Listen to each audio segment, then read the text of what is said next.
I started training in the sport of parkour when I was 10. I was the only girl in my class. This got me wondering, why aren't more girls interested in doing flips off of railings, leaping over shrubbery, or scaling brick walls? I wondered what was stopping them, or perhaps who was stopping them. Looking back, have you ever felt fearful about doing something only for it to change your life years later? This is what the sport of parkour has done for me. For those of you who don't know, parkour is an extreme action sport which involves climbing up walls and getting over obstacles quickly. There are also creative aspects to parkour which involve flips and focusing on movements that flow together. This is called free running. 7 years ago, I walked into my first parkour class. I was nervous, but also eager to learn. Walking into that class, I soon realized that my sister and I were the only girls there. There were a couple of girls that came and went, but none of them ever stuck with the sport. I often wondered why there weren't other girls like me doing parkour. The lack of female parkour practitioners meant that I had no role models to look up to for inspiration, but I kept at it. Then one day, my mom came across a YouTube video of a woman flying over obstacles doing flips and vaults. Her name is Lucy Romberg, and she is a pro female parkour athlete. She was like me, and this was the first time I felt like I had a female role model in the sport that I love so much. Think about the posters of role models you had on your bedroom walls growing up. For me, there were no posters of female parkour athletes that I could hang, because there were so few females doing the sport. I continued on without role models, and I began to observe other challenges that played into why women weren't doing the sport. I've identified 3 issues in the parkour community that need to be addressed in order to make fringe action sports like parkour more inclusive. The first issue is what's known to researchers as the boy code. The boy code is a set of unwritten rules on how boys should behave in groups that results in hypermasculinity. It's sustained the fear of humiliation and is upheld through extreme one-upmanship. Professor Carly M. Geisler from the University of Southern Florida researches how the boy code is applied in fringe action sports. She states that a boy code in our culture has become an acceptance, expectation, and demand of testosterone-fueled rebellion. Extreme one-upmanship is an example of how harmful values can be instilled in kids at a young age and can play a role in keeping women away from sports like parkour.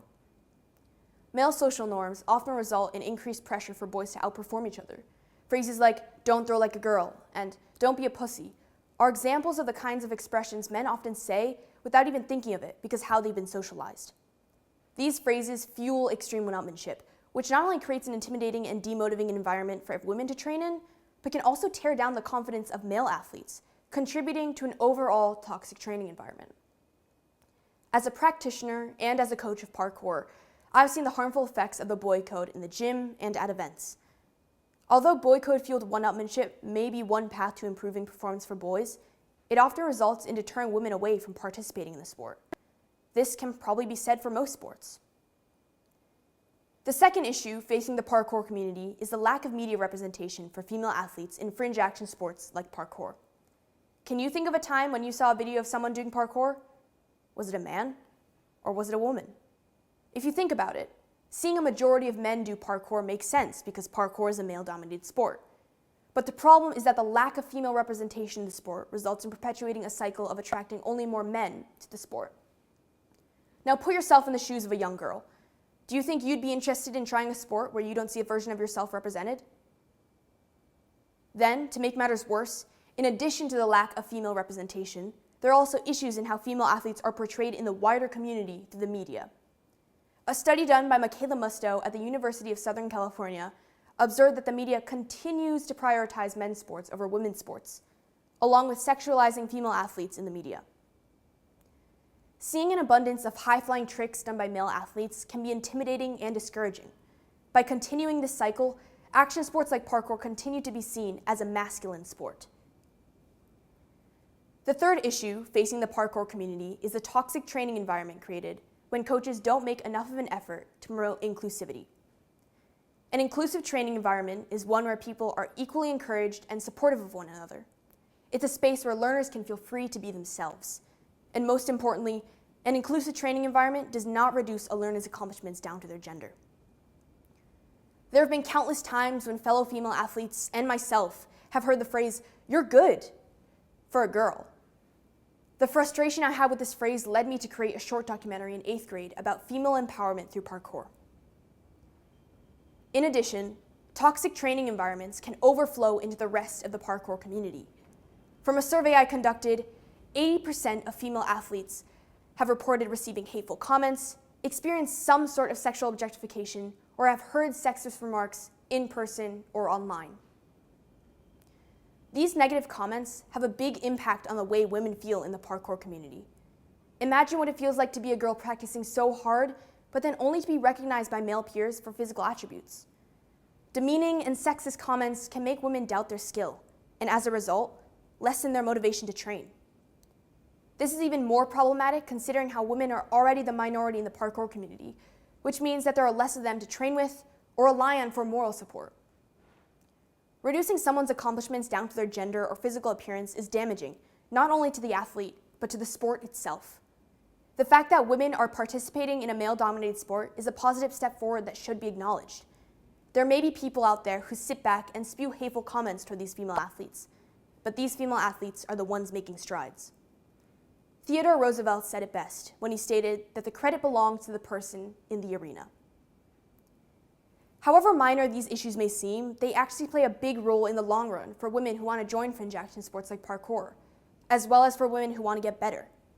People may support the growth of female athletes on the surface, but if they don't follow up with actions and words that reflect those intentions, the parkour community will never become more inclusive.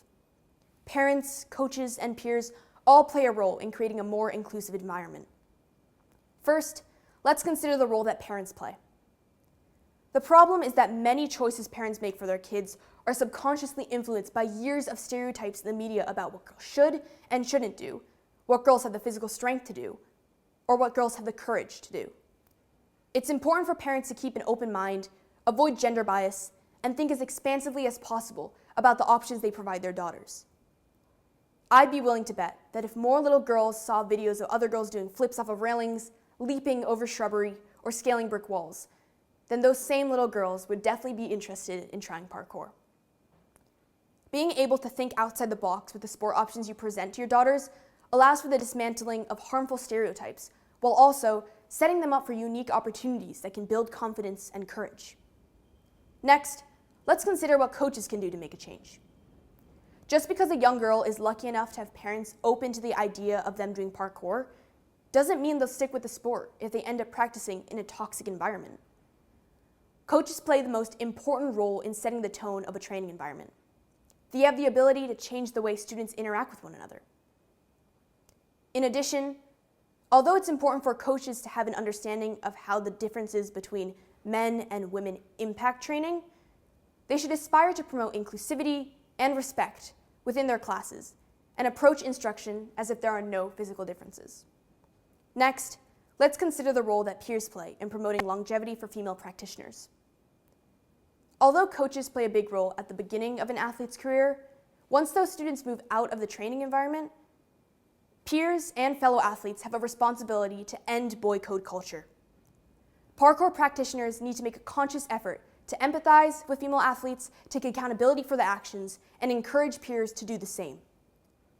All of us have to consider how our attitudes, actions, or lack of action can impact the women around us. If we lead with empathy and value open-mindedness, we can create an inclusive community wherever we are. Let's make it so the next generation of girls can put up posters of their role models who motivate and inspire them.